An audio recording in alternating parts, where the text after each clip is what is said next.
Good evening, boys and girls, and welcome to our next edition of Tucked In Tuesday. If you remember from last week, we had two very special guest readers. We had Miss Adams and Mrs. Marshall who read together, which is why we had two chairs. And if you notice, this week we also have two chairs set up. And in just a minute, I'm going to introduce to you our next guest reader. But I want to remind you of what the clue said from last week. The clue was, this teacher uses a different language to communicate. It's not one you see often, but it's a pretty handy language. So, without further ado, I'd like to welcome our next guest reader. Come on and join me, guest reader. Hello. Welcome, boys and girls. We have Miss Lindsay Chandler with us. She's new to RGS this year, so Miss Chandler, if you'd like to tell us just a little bit about yourself and what you do here at RGS. Sure. So, my name is Miss Chandler, and I am a teacher of the deaf and hard of hearing and a sign language interpreter. So, here at RGS, I work in Mrs. Locker's class 1 day a week with a student, and I am their sign language interpreter, but then I also teach a little bit too. Mm-hmm. So, as you heard, Miss Chandler uses sign language. I'm going to put this book down for just a second. Miss Chandler uses sign language. So today, the reason we're both sitting here is because I'm going to read you the picture book this week. We're going to read Albert's Thanksgiving. And as I'm reading it, Miss Chandler is going to sign the book for you. So please pay close attention to what she's doing. It's going to be a little bit different, but I think it's going to be something you're really going to like getting to see. I'm going to clip this on, and then we'll get started. So our story is Albert's Thanksgiving, and it's written by Leslie Tryon. Here we go.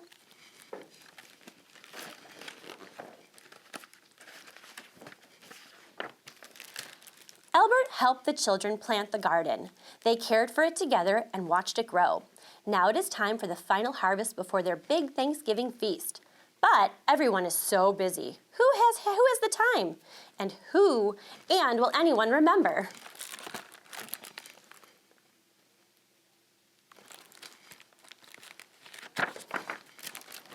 This is on Wednesday. Dear Albert, tomorrow is the PTA's Thanksgiving feast. The children and I are working on the last-minute details. There is just one little favor I'd like to ask you to do for us. We need a new table, and you're such a wonderful carpenter. I can't imagine anyone else building it. Can you find the time? I think it should look like this. Thank you for your help, Patsy Pig, President, PTA.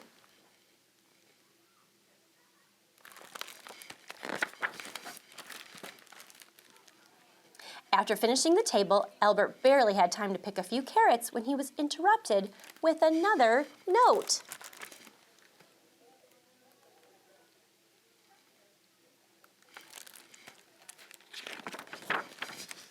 Dear Albert, I hope you can find the time to help us with just one more little thing.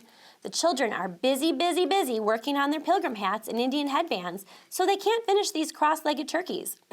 I thought I would have time, but I'm just too busy. The pieces are all pre-cut. Do hope you can find the time. How are you doing with the new harvest table? Can't wait to see it. Patsy Pig.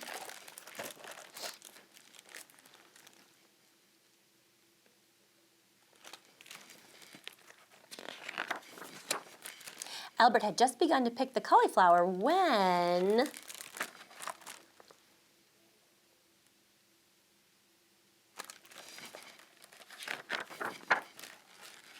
Hi, Albert, guess who? Will you be able to help us with just one more thing? My volunteers and I are terribly busy binding the corn stalks for the feast, so we really don't have the time to clean up the picnic area. Will you do it? And if you see any pretty bright-colored leaves, please save them for the table decorations. And check the fire pit. Do we have enough firewood? Patsy Pig. P.S. Are you finished making the new table and the cross-legged turkeys yet? You do such good work. P.P.S. Since you'll be at the picnic area, will you be a dear and get the corn out of the corn crib?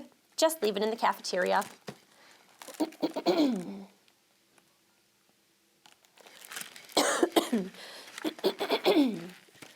Oh no, not again. Dear Albert, I hope you haven't forgotten that you promised to make your scrumptious pumpkin pizza pies for the feast dessert. They're the children's favorite. Be sure to make plenty. I assume you will want to make them this afternoon. I know that I would. There won't be time in the morning because of all the other last-minute things we'll have to do. Ta-ta, Patsy Pig. P.S. Albert, you're just too special. The table and the cross-legged turkeys look magnificent.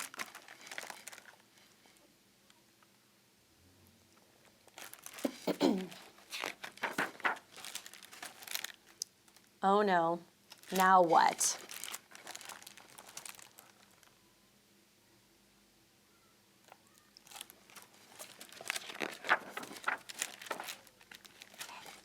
This one doesn't have any words, so take a look at the pictures.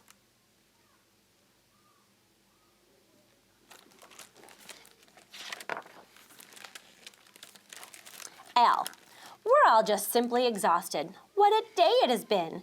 We've locked up the office and we're taking these tired children home for the night. If I think of anything else we need, I'll tell you in the morning. I may need some help ironing all those pilgrim costumes. Can't have our Thanksgiving without those now, can we? Thanks, PP. There's also another note on there. It says, Albert, we made a hat for you too, with a heart from Gary.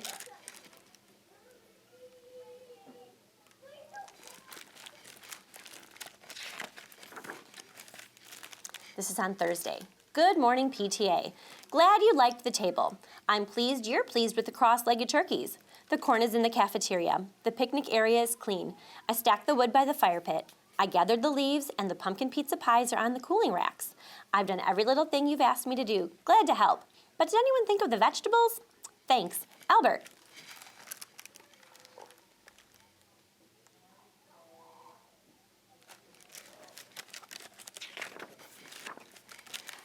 Finally, Patsy helped Albert pick the carrots and the cauliflower while the children gathered up every last head of nice fresh lettuce and cut all the flowers along the fence.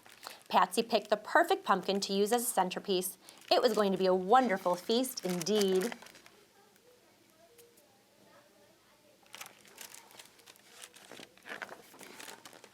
Here's a picture of the feast. Ooh.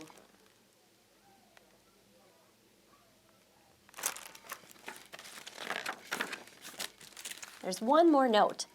Dear Albert, the Pleasant Valley School PTA Thanksgiving feast was a big success. Thank you for all the little things you did to help. I don't know what we'd do without you. Sincerely, Patsy Pig, President PTA. P.S. Are you planting bulbs for the spring? I've got an idea for a spring flower show. I'll be in touch. The end. What a great story. I really like the way at the end they all worked together to make the feast happen. Me too. All right. Okay, friends, I'm actually going to give the mic over to Miss Chandler. And she's going to read the next two chapters of Tales of Fourth Grade Nothing. I hope you've been enjoying Peter and Fudge and all of their adventures. So, Miss Chandler, there you go. Boys and girls, have a great night, and we'll see you at school tomorrow, okay? Awesome.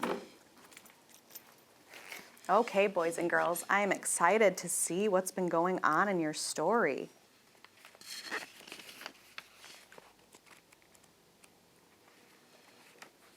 Okay,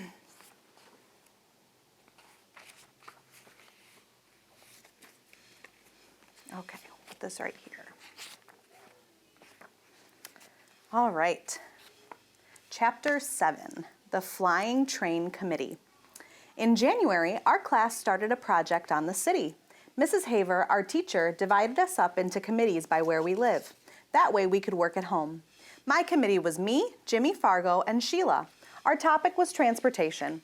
We decided to make my apartment the meeting place because I'm the only one of the three of us who's got his own bedroom. In a few weeks, each committee has to hand in a booklet, a poster, and be ready to give an oral report. The first day we got together after school, we bought a yellow poster board. Jimmy wanted a blue one, but Sheila talked him out of it. Yellow is a much brighter color, she explained. Everything will show up on it. Blue is too dull. Sheila thinks she's smarter than me and Jimmy put together just because she's a girl. So right away, she told us she would be in charge of our booklet and me and Jimmy could do most of the poster. As long as we check with her first to make sure she likes our ideas. We agreed since Sheila promised to do 10 pages of written work and we would only do 5. After we bought the yellow poster board, we went to the library. We took out 7 books on transportation. We wanted to learn all we could about speed, traffic congestion, and pollution. We agreed to meet on Tuesday and Thursday afternoons for the next 2 weeks. Our first few committee meetings turned out like this. We got to my place by 3:30, had a snack, then played with Dribble for another half hour. Sheila gave up on cooties when Fudge lost his front teeth. But it still isn't much fun to have her hanging around. But she's always complaining that she got stuck with the worst possible committee, and that me and Jimmy fool more than we work. We only put up with her because we have no choice. Sheila and Jimmy have to be home for supper before 5:30, so at 5 o'clock we start cleaning up. We keep our equipment under my bed in a shoebox. We have a set of magic markers, Elmer's glue, Scotch tape, a really sharp pair of scissors, and a container of silver sparkle. Sheila carries our committee booklet back and forth with her. She doesn't trust us enough to leave it at my house. The poster board fits under my bed, along with all our supplies. We stack the library books on my desk. The reason I make sure we clean up good is that my mother told me if I left a mess, we'd have to find someplace else to work. By our third meeting, I told Jimmy and Sheila that I'd figure out the solution to New York City's traffic problems. We have to get rid of the traffic, I said. There shouldn't be any cars or buses or taxis allowed in the city. What we really need is a citywide monorail system.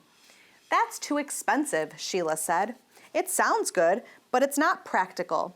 I disagree, I told Sheila. It's very practical. Besides, getting rid of traffic, it'll get rid of air pollution, and it'll get people where they're going a lot faster. But it's not practical, Peter, Sheila said again. It costs too much. I opened one of my books on transportation and read Sheila a quote. A monorail system is the hope of the future. I cleared my throat and looked up. But we can't write a report just about the monorail, Sheila said. We'll never be able to fill 20 written pages with that. We can write big, Jimmy suggested. No, Sheila said. I want a good mark on this project. Peter, you can write your 5 pages about the monorail system and how it works. Jimmy, you can write your 5 pages about pollution caused by transportation, and I'll write my 10 pages on the history of transportation in the city. Sheila folded her arms and smiled. Can I write big? Jimmy asked. I don't care how big you write as long as you put your name under 5 pages, Sheila told him. That's not fair, Jimmy said. This is supposed to be a group project. Why should I have to put my name on my 5 pages? Then don't write big, Sheila shouted. Okay. I'll write so small Mrs. Haver will need a microscope to see the letters. Very funny, Sheila said. Look, I told both of them, I think all our written work should be in the same handwriting. That's the only fair way. Otherwise, Mrs. Haver will know who did what, and it won't be a group project. Say, that's a good idea, Jimmy said. Which one of us has the best handwriting? Me and Jimmy looked at Sheila. Well, I do have a nice even print, Sheila said, but if I'm going to copy over your written work, you better give it to me by next Tuesday. Otherwise, I won't have enough time to do the job. And you two better get going on your poster. Sheila talked like she was the teacher and we were the kids. Me and Jimmy designed the whole poster ourselves. We used the pros and cons of each kind of transportation. It was really clever. We divided a chart into land, sea, and air, and we planned an illustration for each, with the airplane done in silver sparkle and the letters done in red and blue magic marker. We got halfway through the lettering that day. We also sketched in the ship, the plane, and the truck. When Sheila saw it, she asked, "Is that supposed to be a train?" "No," I told her, "it's a truck." "Well, it doesn't look like one," she said. "It will," Jimmy told her, "when it's finished." "I hope so," Sheila said, "because right now it looks like a flying train." "That's because the ground's not under it yet," Jimmy said. "Yeah," I agreed. "See, we've got to make it look like it's on a street. Right now, it does kind of look like it's up in space." "So does the ship," Sheila said. "We'll put some water lines around it," I told her. "And some clouds around the plane," Sheila said. "Listen," Jimmy hollered, "did anybody ever tell you you're too bossy? This poster is ours. You do the booklet. Remember? That's the way you wanted it." "See? There you go again," Sheila said. "You keep forgetting this is a committee. We're supposed to work together." "Working together doesn't mean you give the orders and we carry them out," Jimmy said. My feelings exactly, I thought. Sheila didn't answer Jimmy. She picked up her things, got her coat, and left. "I hope she never comes back," Jimmy said. "She'll be back," I told him. "We're her committee." Jimmy laughed. "Yeah, we're all one happy committee." I put our poster under the bed, said goodbye to Jimmy, then washed up for supper. My mother was being pretty nice about our committee meetings. She arranged to have Fudge play at Ralph's apartment on Tuesdays and at Jenny's on Thursdays. Sam has the chicken pox, so he can't play at all. I was glad that next week would be our last committee meeting after school. I was so sick of Sheila, and I was getting sick of transportation. Besides, now that I knew a monorail system was the only way to save our city, I was getting upset that the mayor and all the other guys that run things at City Hall weren't doing anything about installing one. If I know that's the best method of city transportation, how come they don't know it? The next day when I came home from school, I went into my bedroom to see Dribble like I always do. Fudge was in there, sitting on my bed. "Why are you in my room?" I asked him. He smiled. "You know you're not supposed to be in here. This is my room." "Want to see?" Fudge said. "See what?" "Want to see?"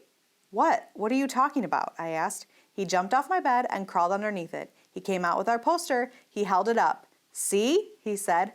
"Pretty." "What did you do?" I yelled. "What did you do to our poster?" It was covered all over with scribbles in every color magic marker. It was ruined. It was a mess and it was ruined. I was so mad at Fudge. I grabbed my poster and ran into the kitchen to show it to my mother. I could hardly speak. "Look," I said, feeling a lump in my throat. "Just look at what he did to my poster." I felt tears come to my eyes, but I didn't care. "How could you let him?" I asked my mother. "How? Don't you care about me?" I threw the poster down and ran into my room. I slammed the door, took off my shoe, and flung it at the wall. It made a black mark where it hit. Well, so what? Soon I heard my mother hollering, and then Fudge crying. After a while, my mother knocked on my bedroom door and called, "Peter, may I come in?" I didn't answer. She opened the door and walked over to my bed. She sat down next to me. "I'm very sorry," she said. I still didn't say anything. "Peter," she began. I didn't look at her. She touched my arm. "Peter, please listen." "Don't you see, Mom? I can't ever do my homework without him messing it up. It just isn't fair. I wish he was never born. Never. I hate him." "You don't hate him," my mother said. "You just think you do." "Don't tell me," I said. "I mean it. I really can't stand that kid." "You're angry," my mother told me. "I know that, and I don't blame you. Fudge had no right to touch your poster. I spanked him." "You did?" I asked. "Fudge never gets spanked. My parents don't believe in spanking." "You really spanked him?" I asked again. "Yes," my mother said. "Hard?" I asked. "On his backside," she told me. I thought that over. "Peter," my mother put her arm around me. "I'll buy you a new poster board tomorrow. It was really my fault. I should have never let him into your room." "That's why I need a lock on my door," I said. "I don't like locks on doors. We're a family. We don't have to lock each other out." "If I had a lock, Fudge wouldn't have gotten my poster." "It won't happen again," my mother promised. I wanted to believe her, but really I didn't. Unless she tied him up, I knew my brother would get into my room again. The next day, while I was at school, my mother bought a new yellow poster board. The hard part was explaining to Jimmy that we had to start all over again. He was a good sport about it. He said this time he'd make sure his truck didn't look like a flying train. And I said this time I'd make pencil marks first so my letters didn't go uphill. Our committee met that afternoon. Sheila didn't mention the last time. Neither did we. Me and Jimmy worked on the poster while Sheila copied our written work into the booklet. We'd be ready to give our oral report to the class on Monday. Not like some committees who hadn't even started yet. By 5 o'clock, we had finished our poster and Sheila was almost done with the cover for our booklet. Jimmy walked over and stood behind her, watching her work. After a minute, he yelled, "What do you think you're doing, Sheila?" I got up from the floor and joined them at my desk. I took a look at the cover. It was pretty nice. It said, "Transportation in the City." Under that it said, "By Sheila Tubman, Peter Hatcher, and James Fargo." And under that in small letters it said, "Handwritten by Miss Sheila Tubman." Now I knew why Jimmy was mad. "Oh no," I said, holding my hand to my head. "How could you?" Sheila didn't say anything. "It's not fair," I told her. "We didn't put our names on the poster." "But the cover's all done," Sheila said. "Can't you see that? I'll never get the letters so straight again. It looks perfect." "Oh no," Jimmy shouted. "We're not handing the booklet in like that. I'll rip it up before I let you." He grabbed the booklet and threatened to tear it in half. Sheila screamed, "You wouldn't! Give it back to me, Jimmy Fargo!" She was ready to cry. I knew Jimmy wouldn't tear it up, but I didn't say so. "Peter, make him give it back." "Will you take off that line about your handwriting?" I asked.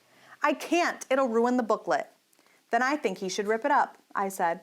Sheila stamped her foot. "Ooh, I hate you both." "You don't really," I told her. "You just think you do." "I know I do," Sheila cried. "That's because you're angry right now," I said. I couldn't help smiling. Sheila jumped up and tried to get the booklet, but Jimmy held it over his head, and he's much taller than Sheila. She had no chance at all.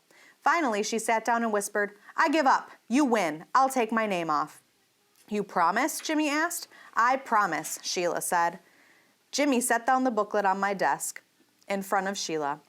Okay, he said, start. I'm not going to make a whole new cover, Sheila said. What I'll do is turn this bottom line into a decoration. She picked up a magic marker and made little flowers out of the words. Soon, handwritten by Miss Sheila turned into 16 small flowers. There, Sheila said, it's done. It looks pretty good, I told her. It would have looked better without those flowers, Jimmy said, but at least it's fair now. That night I showed my mother and father our new poster. They thought it was great, especially our silver sparkle airplane. My mother put the poster on top of the refrigerator so it would be safe until the next day when I would take it to school. Now I had nothing to worry about. Sheila had the booklet, the poster was safe, and our committee was finished before schedule. I went into my room to relax. Fudge was sitting on the floor near my bed. My shoebox of supplies was in front of him. His face was a mess of magic marker colors, and he was using my extra sharp scissors to snip away at his hair. And the hair he snipped was dropping into Dribble's bowl, which he had in front of him on the floor. See, he said. See, Fudge? Fudgy's a barber. That night I found out hair doesn't hurt my turtle. I picked off every strand from his shell. I cleaned out his bowl and washed off his rocks. He seemed happy. 2 things happened the next day. One was my mother had to take Fudge to the real barber to do something about his hair. He had plenty left in the back, but just about nothing in front and on top. The barber said there wasn't much he could do until the hair grew back. Between his fangs and his hair, he was getting funnier looking every day. The second was my father came home with a chain latch for my bedroom door. I could reach it when I stood on tiptoe, but that brother of mine couldn't reach it at all, no matter what. Our committee was the first to give its report. Mrs. Haver said we did a super job. She liked our poster a lot. She thought the silver sparkle airplane was the best. The only thing she asked us was, how come we included a picture of a flying train?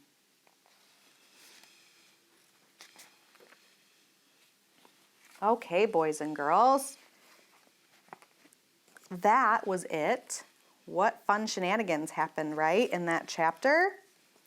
So I'm going to read next week's clue, and you're just going to have to wait and see what you think about who is our next reader. All right, the clue for next time is, my daughter's name is Elsa. Ooh, I wonder who that could be. All right, boys and girls, that was Tucked In Tuesday. Hope you enjoyed this episode.